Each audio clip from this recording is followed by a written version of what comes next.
जय श्री सद्गुरुदेवाय नमः। जय श्री गणपति देवाय नमः। ओम नमः शिवाय। श्री महाशिव पुराण उमा संहिता खंड 47वां अध्याय। ऋषि बोले, शंभु और निशंशु नामक दो परम बलवान दैत्य हुए। उनके पराक्रम से सारा ब्रह्मांड कांप उठा। तब उन दैत्यों से पीड़ित होकर सब देवतागण हिमाचल पर शिवा के पास पहुँचे। वहां पहुँच के उन्हें प्रणाम करके स्तुति करने लगे और बोले, हे भगवती, आपको नमस्कार है, आप हमारी रक्षा करें। उन देवताओं को देखकर गौरी ने कहा, हे देवताओं, आप लोग किसकी स्तुति कर रहे हैं? इतना कहते ही पार्वती जी के शरीर से एक कुमारी प्रकट हुई। सब देवताओं के सामने उसने पार्वती जी को प्रणाम किया और कहा, हे जगदम्बा, ये सब देवगण मेरी स्तुति कर रहे हैं। मेरा नाम कौशिकी तथा मातंगी होगा, क्योंकि मैं आपके शरीर कोश से उत्पन्न हुई हूँ तथा प्रकट हुई हूँ। तब देवों को संतावना देते हुए उस कुमारी ने कहा, तुम्हें भय करने की आवश्यकता नहीं है, मैं आपका कार्य स्वयं करूँगी। इस प्रकार कहकर वह अंतर्ध्यान हो गई। जब शुंभ और निशुंभ के सेवकों ने उस परम सुंदरी को देखा तो मोहित हो गए। वहां से चलकर शीघ्र अपने दैत्यराज के पास पहुंचकर उनके रूप की प्रशंसा करने लगे कि एक परम सुंदरी स्त्री सही पर सवार होकर हिमाचल पर निवास कर रही है। देव कन्या तो उसके सामने कुछ भी नहीं है। हे दैत्यराज, वह नारी रतन तो आपके राजमहल में होनी चाहिए। यह सुनकर उन्होंने दैत्य सुग्रीव को बुलाकर उस सुंदरी को बुलाने के लिए भेजा।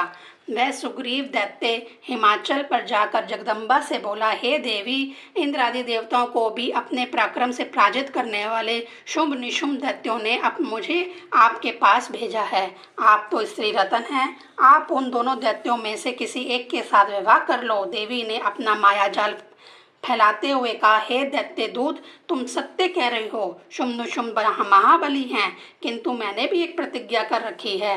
जो वो वीर मुझे युद्ध में हराएगा, मैं उसी के साथ विवाह करूंगी। मेरा ये संदेशा तुम उनको पहुंचा दो। उस दैत्य ने शुंभु को सारा वृत्तांत सुना दिया। इससे उसके क्रोध का वार पार न रहा। उसने अपने सेनापति दुर्माक्ष को आदेश दिया कि तुम तुरंत जाओ और उस पर्वतवासिनी नारी को मेरे पास ले आओ। यदि वह प्यार से काबू ना आए तो लड़ भिड़ कर जिस तरह से भी बन पड़े मेरे पास ले आओ। यह आदेश पाकर धुमाक्ष हिमाचल पर पहुंचा और जगदम्बे से कहने लगा, हे देवी, तुम प्रेम पूर्ण हमारे स्वामी के पास चली जाओ। अगर तुम मेरी बात नहीं मानोगी तो मेरे पास इस समय 60,000 दैत्य हैं। मैं तुमको जबरदस्ती पकड़ाकर अपने स्वामी के पास ले चलूँगा। इस पर कल्याणी ने कहा, देखो वीर, मैं अपनी प्रतिज्ञा तोड़ नहीं सकती। हाँ, यदि तुम चाहो तो लड़ाई में जीतकर मुझे अपने स्वामी के पास ले जा सकते हो। तब धर्माक्ष शस्त्र उठाकर देवी की ओर लपका। जगदम्बे ने अपने हुंकार के शब्द से ही उसे भस्म कर डाला। देवी का सिंह अब दैत्य की सेना की ओर बढ़ा और उसने बहुतों सौ को काट काट के मार गिराया और जो शेष बचे वह रणभूमि से सिर पर पांव रखकर भाग निकले। जब शुंभ ने अपने सेनापति के मारे जाने के बारे में सुना तो उसने चंड मुंड तथा रक्त बीज को देवी के साथ युद्ध करने के लिए भेजा। तब सिंह पर सवार जगदम्बा को देखकर उन दैत्यों ने देवी के पास आकर कहा, हे देवी, तुम शुंभ व निशुंभ दोनों में से किसी को भी अपना पति बना लो और शोभा को प्राप्त करो। जगदम्बा जी ने कहा, जिन पर ब्रह्म परमात्मा की विष्णु आदि देवता स्तुति करते हैं और जिनका तत्व वेद आदि भी नहीं जानते, उनकी मैं एक सूक्ष्म प्रकृतिक हूँ। फिर मैं भला किसी अन्य को किस प्रकार अपना पति स्वीकार कर सकती हूँ। हे दैत्यों, यदि तुम्हारे अंदर कुछ शक्ति है तो मुझसे युद्ध करके और मुझ पर विजय पाकर अपने साथ ले जाओ। दैत्यों ने कहा, हे देवी, हम तुमको एक अबला नारी समझकर मारना नहीं चाहते, किंतु यदि तुम स्वयं ही मरना चाहती हो, इसलिए अब तैयार हो जाओ। इस प्रकार कहते हुए वर्षों की बाणों की वर्षा करने लगे। तब देवी ने चंड मुंड रक्त बीज आदि सभी दैत्यों का अपनी तलवार से वध कर दिया। देवी के शत्रु होने पर भी उन दैत्यों ने भक्तों की गति प्राप्त की। 48वां अध्याय। राजा ने कहा, हे स्वामी, अब आप कृपा करके महामाया के अन्य चरित्र सुनाइए कि चंडमुंड के मर जाने पर शुंभ और ने क्या किया। ऋषि ने कहना आरंभ किया, जब चंडमुंड आदि दैत्यों का नाश सुनकर उस शुंभ ने काल के मौर्य, द्रुहद आदि बड़े बड़े दैत्यों को युद्ध करने के लिए भेज दिया। स्वयं दैत्य भी रथारूढ़ होकर युद्ध करने के लिए रवाना हुआ। युद्ध के नगाड़े बजने लगे। सभी योद्धा युद्ध के लिए तैयार होकर युद्ध स्थल में पहुंचने लगे। जगदम्बा शत्रुओं की सेना को देखकर धनुष बाण चढ़ाकर गर्जना करते हुए उन पर बाणों की वर्षा करने लगी। घंटा बजा दिया। माँ शेरावाली का शेर भी गरजने लगा। देवी को देखकर निशंभु ने कहा, हे कोमल अंगनी, तुम्हारे इस सुंदर शरीर को देखकर दुख होता है कि तू ऐसे कोमल शरीर के साथ किस प्रकार युद्ध कर सकेगी। माँ जगदम्बे ने कहा, अरे नीच, तू ज्यादा बातें ना बना, या तो मेरे साथ युद्ध कर, नहीं तो पताल को चला जा। जगदम्बे की बात सुनकर निशंभु क्रोध से भर गया और कल्याणी पर बाण वृष्टि करने लगा। भगवती ने भी उस बाण वर्षा का उत्तर अपने बाणों, परशु, त्रिशूल आदि से दिया।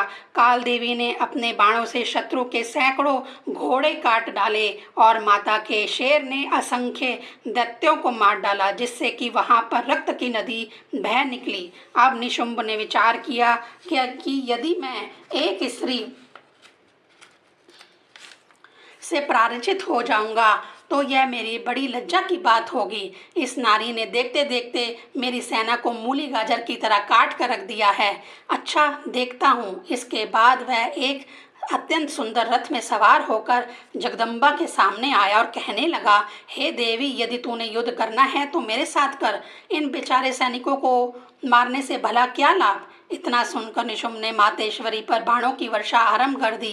देवी ने उसके सारे के सारे बाण मार्ग में ही काट डाले। निशुंभ ने अपने तलवार व ढाल निकाल ली, किंतु वह अभी देवी पर आक्रमण ना कर पाया था कि देवी ने आगे बढ़कर उसका सिर काट डाला और वह शीघ्र ही एक कटे हुए वृक्ष के समान भूमि पर गिर पड़ा।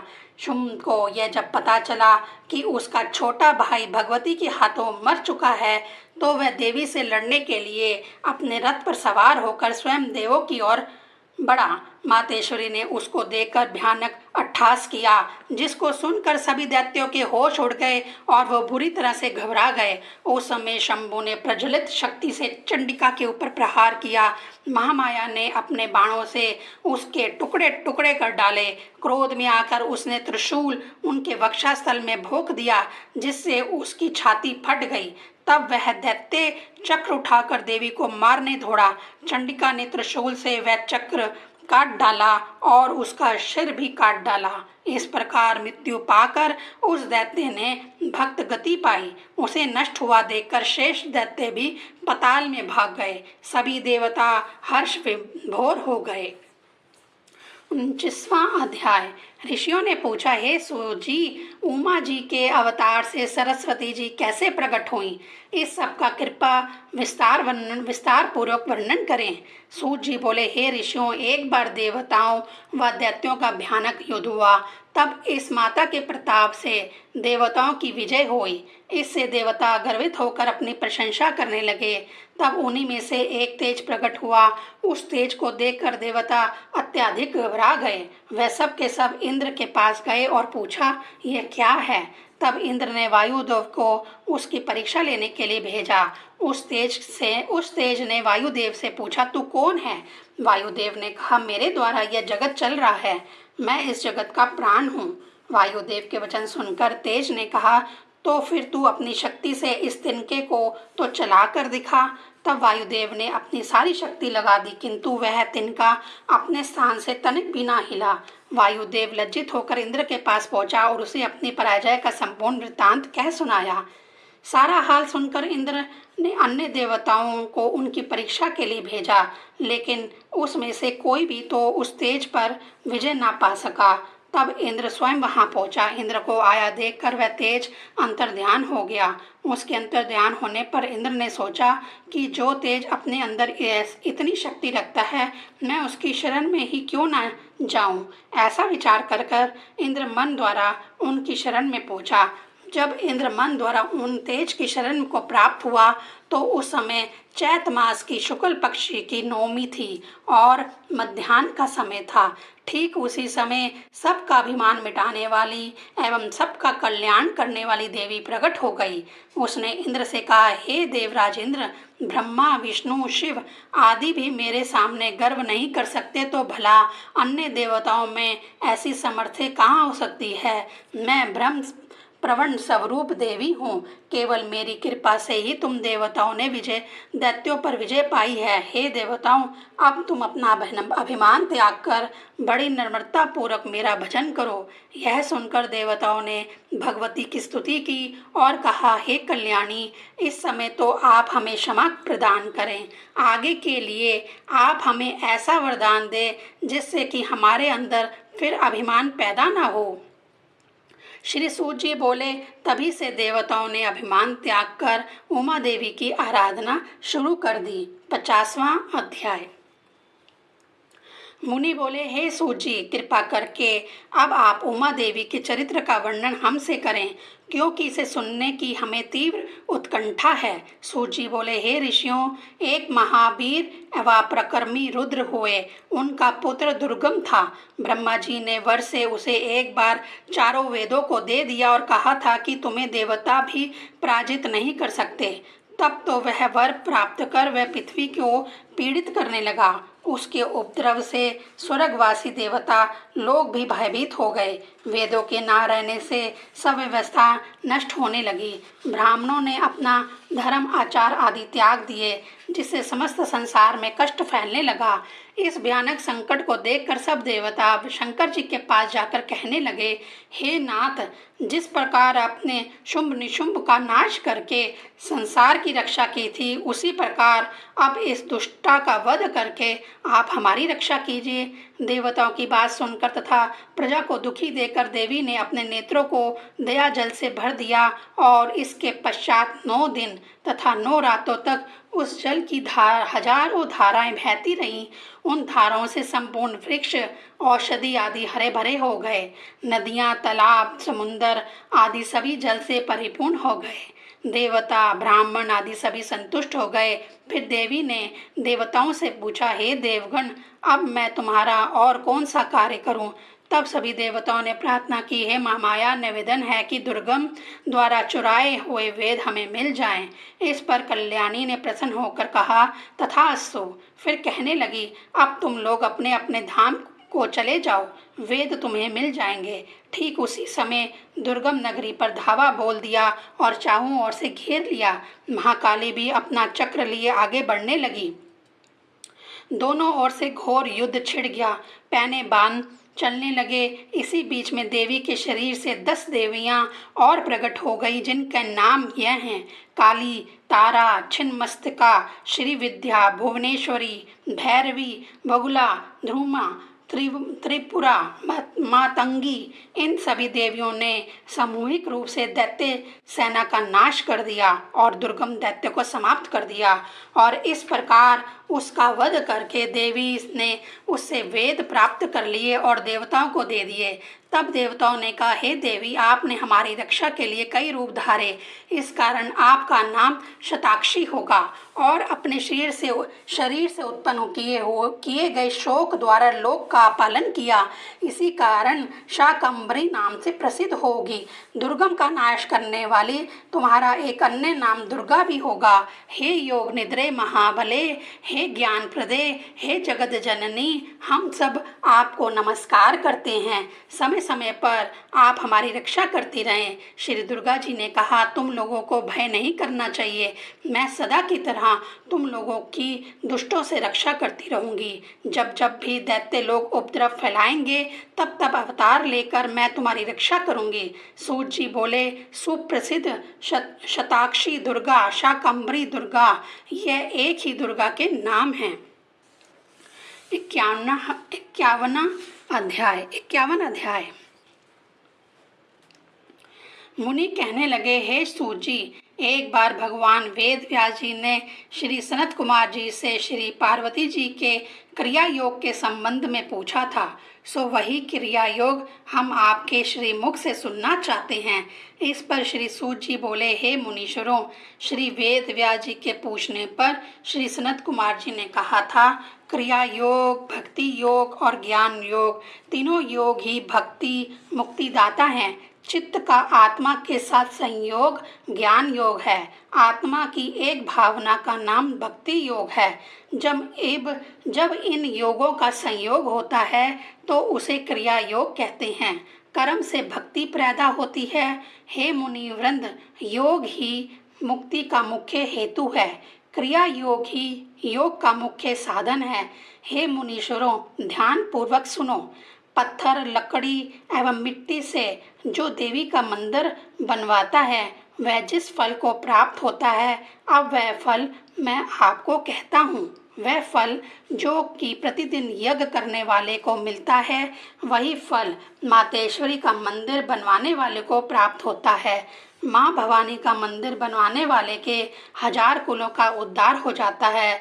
माँ का मंदिर बनवाने वाले को जन्म जन्म में मान, प्रतिष्ठा एवं वैभव की प्राप्ति होती है। उस मंदिर में जितने वर्षों तक ईंटें टिकी रहती हैं, वह उतने ही वर्षों तक सुख भोगता रहता है। जिस देवी भक्त ने श्री पार्वती जी की मूर्ति बनवाई हो, वह निश्चित रूप से दुर्गा भवानी के लोक को प्राप्त होता है। त्रिलोकी की स्थापना पुण्य से भी कई गुना पुण्य भगवती का मंदिर बनवाने से होता है। जो मनुष्य मंदिर बनवाकर उसके मध्य में भगवती की मूर्ति और उस मूर्ति के चहुं और पंचपना देवों की स्थापना करता है, उसके पुण्य का क्या कहना। सूर्य ग्रहण के अवसर पर विष्णु सहस नाम का पाठ करने से जिस फल की प्राप्ति होती है, उससे 100 गुना फल केवल शिव नाम के जप करने से प्राप्त होता है। और यदि मनुष्य उस समय भगवती के नाम का जप करे तो उसे उससे 100 गुना अधिक फल की प्राप्ति होती है। जो मनुष्य चलते फिरते उठते बैठते उमा के नाम का जप करते रहते हैं, वह भगवती दुर्गा के गण हो जाते हैं। जो लोग नैमित्तिक कार्यों के करते हुए भी भगवती दुर्गा का धूप, दीप, नैवेद्य आदि से पूजन करते रहते हैं और उसके मंदिर को गोबर, मिट्टी आदि से लीपते हैं या उसके मंदिर में झाड़ू लगाते हैं, वह भी निश्चय ही उमा के लोक को प्राप्त करते हैं। जो नित्य नियम पूर्वक माँ भगवती महामाया का पूजन करते हैं, उनको परम पद की प्राप्ति होती है। कृष्ण पक्ष अष्टमी व नवमी तिथियों को श्री सूक्त देवी जी का पाठ, सूक्त देवी का सूक्त मंत्रों द्वारा पूजन करना चाहिए। तुलसी कोण लेकर अन्य सभी पुष्प देवी पर चढ़ाने चाहिए। कमल पुष्प देवी को विशेष रूप से प्रिय है। जो मनुष्य देवी को सोना, चांदी, पुष्प आदि कुछ भी भेंट करता है, वह परम गति को प्राप्त करता है। पूजन के पश्चात देवी से भूल चूक के लिए क्षमा की याचना करनी चाहिए। देवी का ध्यान करके उस पर नैवेद्य चढ़ाना चाहिए। उसके साथ ही साथ अनेक फल भी देवी को चढ़ाने चाहिए। देवी का प्रसाद खाने वाला मनुष्य अपने पाप रूपी कीचड़ को धोकर निर्मल हो जाता है। जो मनुष्य चैत्र शुक्ला तृतीया के दिन जगदम्बे का व्रत करता है, वह सब प्रकार के कर्म बंधों से मुक्त होकर मुक्ति को प्राप्त होता है। प्रति वर्ष उस दिन माँ का महा उत्सव करना चाहिए। इस प्रकार के व्रत करने वाले भक्तों को माँ सभी प्रकार के फल प्रदान करती है। वैशाख शुक्ल अक्षय तृतीया के दिन यथाशक्ति मातेश्वरी का रथोत्सव करना चाहिए। पृथ्वी, रथ, सूर्य व चंद्रमा को 2 पहिए, वेदों को घोड़े और श्री ब्रह्मा जी को सारथी समझना चाहिए।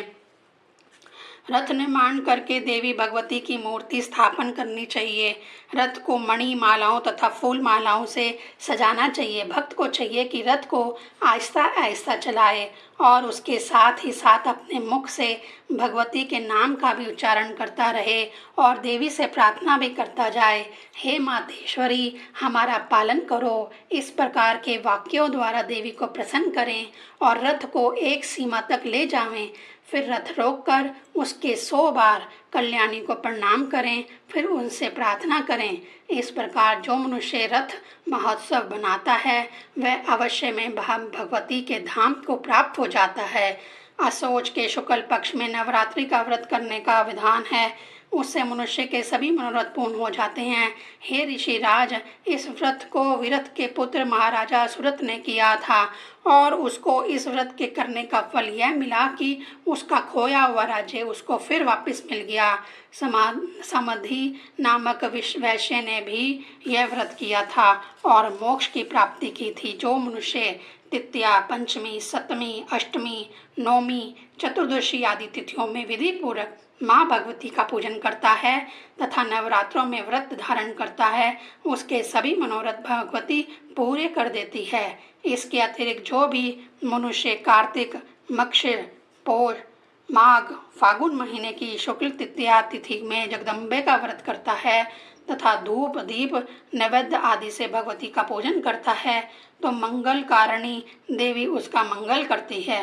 स्त्रियों को अपने सौभाग्य की रक्षा के लिए यह व्रत अवश्य में करना चाहिए और पुरुषों को भी विद्या, धन, पुत्र आदि की प्राप्ति के लिए अवश्य यह व्रत करना चाहिए।